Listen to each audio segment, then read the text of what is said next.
Vision 4-1, a village in danger. Hello and welcome back to Let's Play Klonoa Door to Phantomile. At the end of the last episode, we got to Forelock Granny and we saved her from the evilness that was launched at her by Joka. However, Joka unfortunately learned that Grandpa has the Moon Pendant and he knows exactly how to access what he needs. He knows exactly what to do with it now that he spied on our conversation with Granny. So he's heading after Grandpa and we have to stop him before he gets there. So now we are essentially traveling through the Wind Ruins in order to reach Wind Village, which is where Klonoa's home is. So we're heading back home.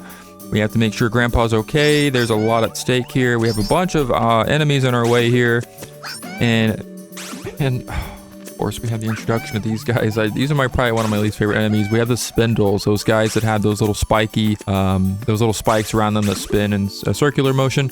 Yeah, those guys are annoying to take down because you have to essentially defeat them the way we just fought Gag Balm, which is you have to launch an enemy or a moo, directly beneath you as you're jumping in order to destroy those enemies to hit their head in the middle. So not too challenging, but there are some larger ones coming up later on in the game that I just hate trying to get rid of because they essentially block your path because you can't get around them. I guess we're gonna have to jump down and grab that prisoner there to do that. We're gonna go in here actually, and there's a memory clock. We'll hit that for a nice little checky point. Don't know why I said it like that. I probably will never do it again. I'm sorry. And there are two giant gems right here for us to collect, and we can use the multiplier fairy to get even more of a value of those, or more of value from those. So very nice indeed. You gotta love it. I do like the little change in theme here. This is kind of more of a spooky, type of theme that's going on here in Vision 4. So kind of cool. I like the change. Oh man, we got more of these spindles. This is what I mean right here. Like this guy he's just blocking my path. Like he's just in the way, and I still didn't hit him. My goodness, what's wrong with me? But I love the change in environment here. And as you can see on the outside of this wall, there's a bunch of symbols right there on that wall. There's a moon. There's that same symbol that we see with the prisoners when they're trapped in the bubbles. So kind of cool how they give you kind of a, I think it's kind of more like a foreshadowing moment there. We're gonna try that jump again, and we actually want to make it up here. And as you can see, there's a hole in the outside of the wall we can enter through. Grab these flying moves, and we'll find another prisoner inside. And of course, I would miss him on the first attempt. I made the jump correctly, but I just didn't get the prisoner. There we go. Very nice. That's prisoner number 2. So very nice indeed. Moving right along again. Now we want to go ahead and ascend up to this doorway. And we'll hit that memory clock. And oh, here he is. I didn't know these guys. Crap. I didn't know these guys already appeared this early. But yeah, that's a giant spindle. Luckily, we were able to take him out pretty quickly. But there's another one coming up. And I want to say it's Vision 6-1 or 6-2. Where, again, I don't want to spoil too much about future levels or talk about future levels, but they throw a giant spindle in there in the mix, and it's like almost impossible to destroy without some very strategic platforming skills, which I don't always have, so I honestly don't really have most of the time. But anyway, so there's another prisoner up there that we were able to save thanks to our decent platforming skills.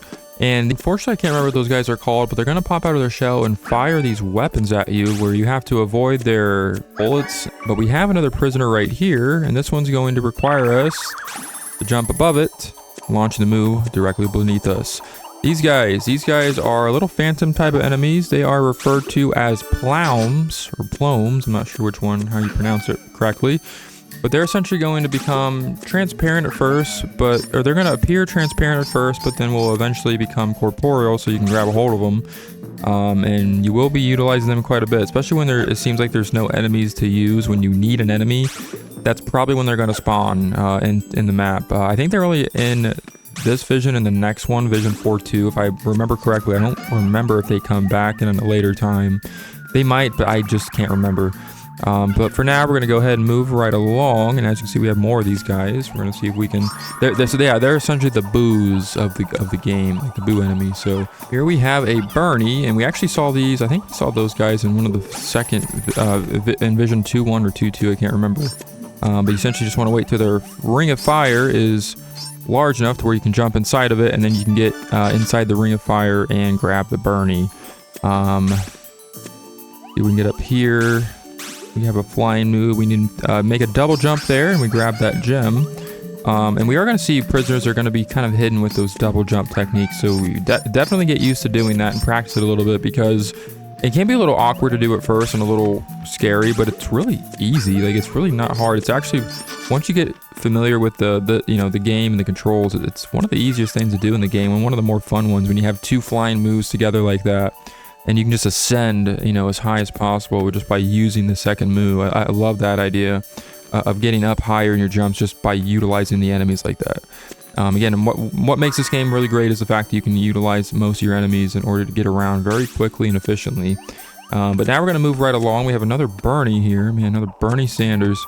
We're going to go ahead and get burned, I guess, by his flames. We're going to just avoid him altogether. Grab our multiplier flary. And we're going to grab more gems. Avoid the spiker right here. It's placed, of course, conveniently right there for us to get our kicked by him. And we're going to grab more of these guys because we need to do this. We could have just did it without them, but you get the idea. Now we have these swinging platforms, and this is something I actually really enjoy. Is being able to swing in this game is just so fun. Like, we got to kind of do it a little bit in the last Vision 3, or yeah, I think it was 3.1, where we had all those swings around the forest. But this swinging is a lot more fun because you kind of have to balance yourself. You don't have to balance yourself on it, but oh crap, of course, once I say that, I fall down and die. Alright, so now that we've gotten back to this point, this is where the final villager prisoner is. We want to make sure we grab him. And we want to make sure we get to about the highest point of the swing. I almost fell off again there. And then you should be able to grab the prisoner. I'm just going to grab this flying moo, launch it, grab him. But as you can see in the very top left corner of this area, this is pretty much the end of the area, we have to get up there to get some gems. And I didn't really mean to fall down there, but we're going to grab one of these clowns to get up here to this flying moo. We'll use him to ascend up here. We get a bunch of gems right here. Very nice gem pickup right here. I would not miss out on this if you're looking to get 100% or just as many gems as possible. Definitely check that out. But that's going to do it for Vision 4.1. So we've went ahead and cleared that one, and it's time to move on.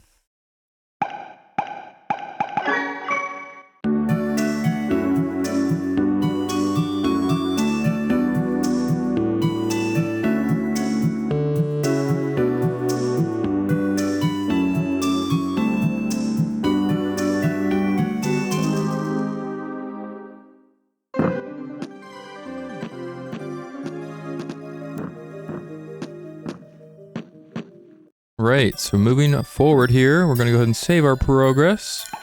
We're getting right through this game. We are officially halfway through the game, and believe it or not.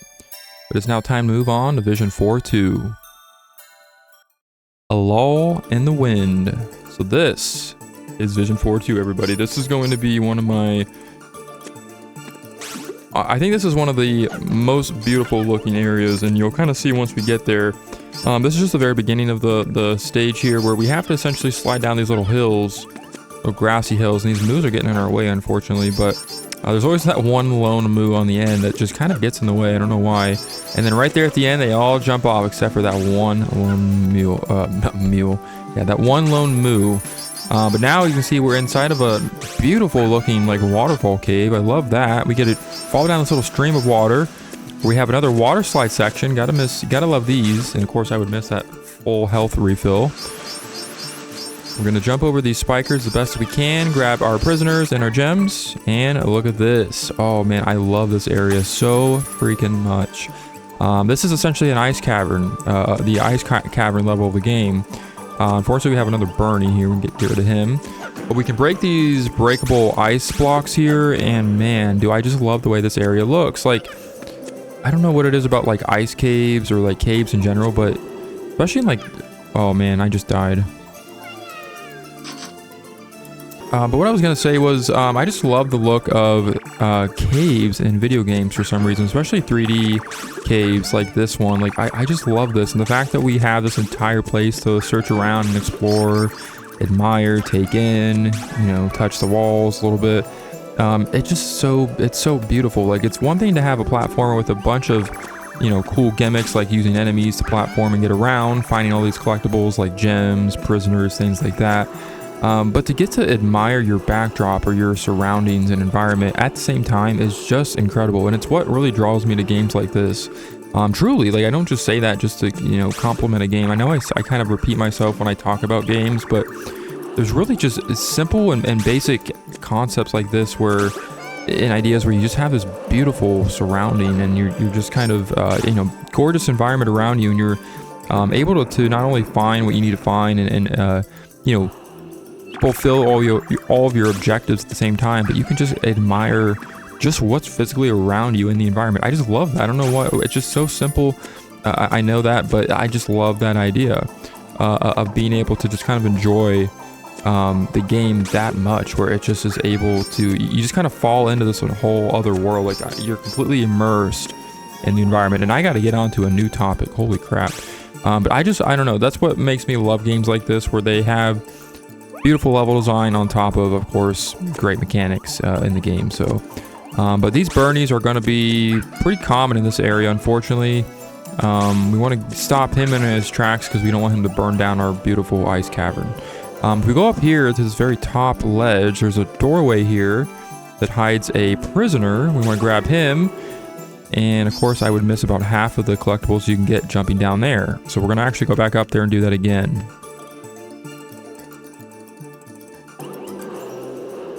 Alright, this time I collected at least majority of the, vast majority of the collectibles there. I just wanted to mainly get that one extra life token thing, as well as most of those gems, because I don't know, the OCD in me just cannot miss many things, like especially in a collectible like this where you have so many, or collectathon platform where we have so many different, you know, like gems and prisoners you got to find. Like I just passing even one of them, like one of those gems up, kills me from the inside out.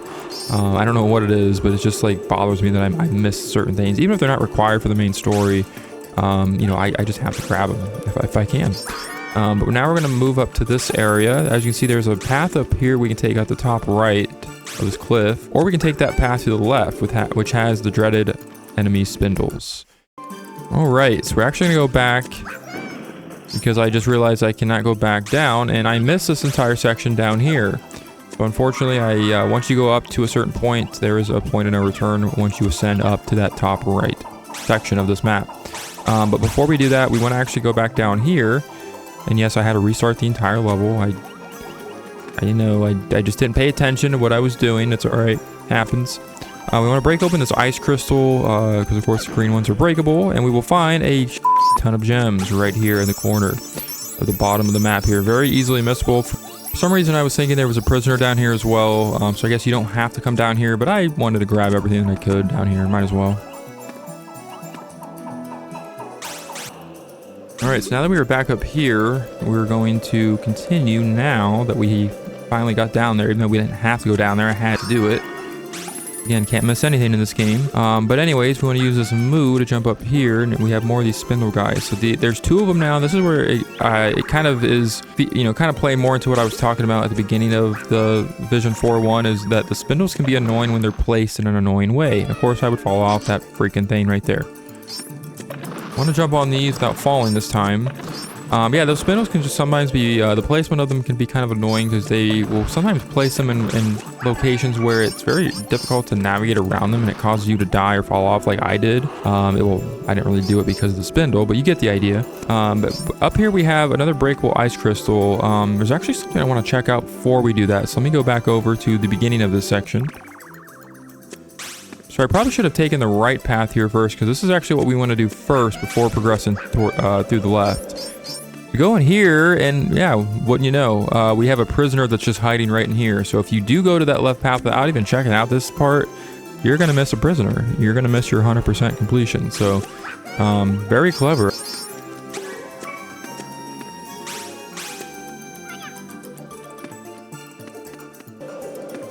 Alright, so now that we are back at our very left edge of the screen here with this giant green crystal that is breakable, we can grab that flying moo, break our crystal, and head outside. Grandpa! Ooh, he's safe. Look at him. Happy as can be.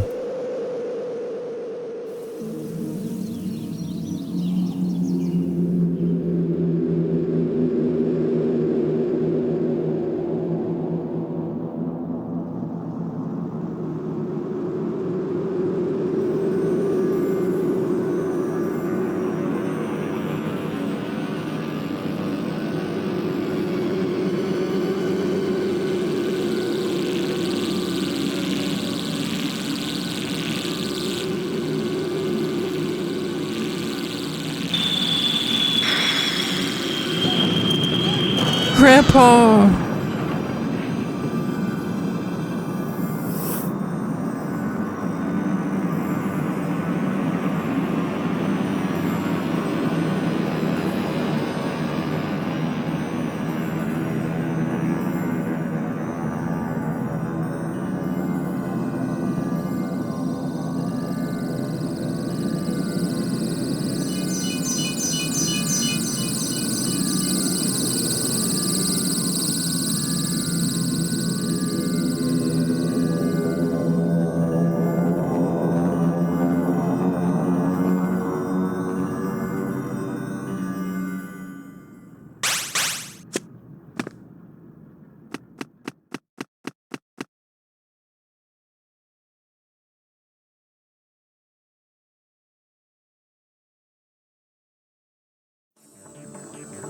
Stop, that's close enough.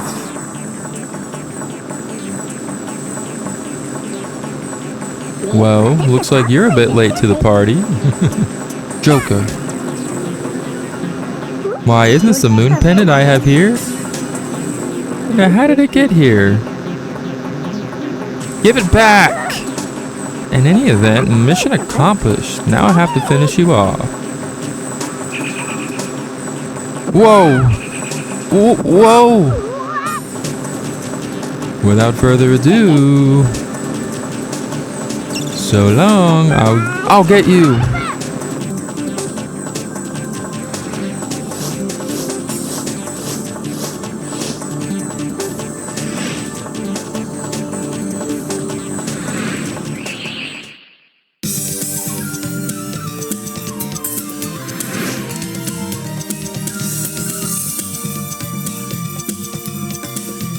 This is Palladium, quite literally one of the easiest bosses in the game. I'm probably going to make him look very hard because I suck, and I, believe it or not, just die to him.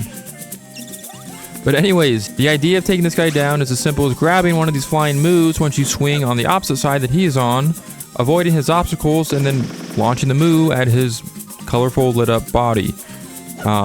Very colorful lit up body. So every little flashing triangle you see on his body, you want to launch the Moo at to damage him. He is quite literally as easy as that. The main thing, again, is you just want to avoid his obstacles that he will throw at you. Sometimes they will be these large crystal wall things. Sometimes there will be enemies he will spawn, like this thing right here, trying to kill us. Or other times it'll just be exploding explosives that are right there. As you can see, we only have 2 more hits to go, and he is done. I don't know how I died on him on my first attempt, but I guess just suck at gaming. But what we want to do here, again, I love the idea of just swinging back and forth, and then you go swing to your doom here. There's those little crystal blockade things I was talking about. But he is done, and Vision 4-2 has been cleared.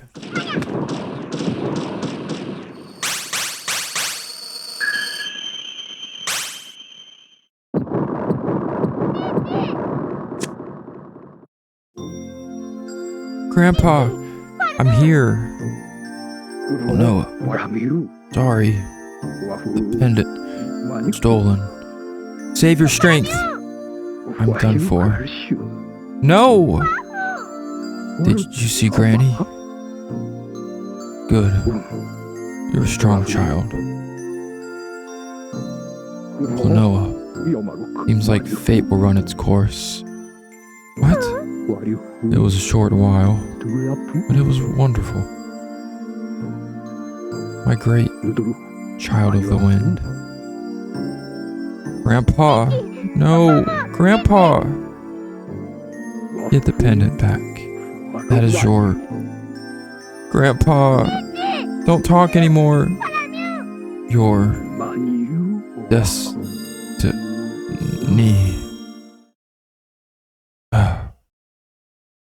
Grandpa?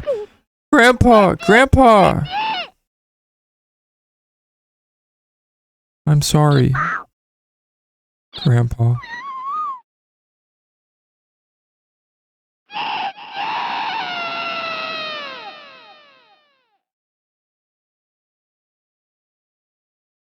Grandpa.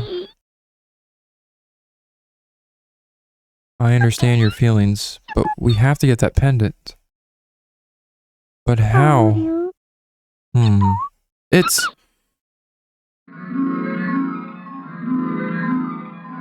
Pamela. That's Jugpot's Pamela. Wow, you can fly in the air. I heard everything from King Seedoff and Granny. Now, climb on my back. Oh, okay. We're off.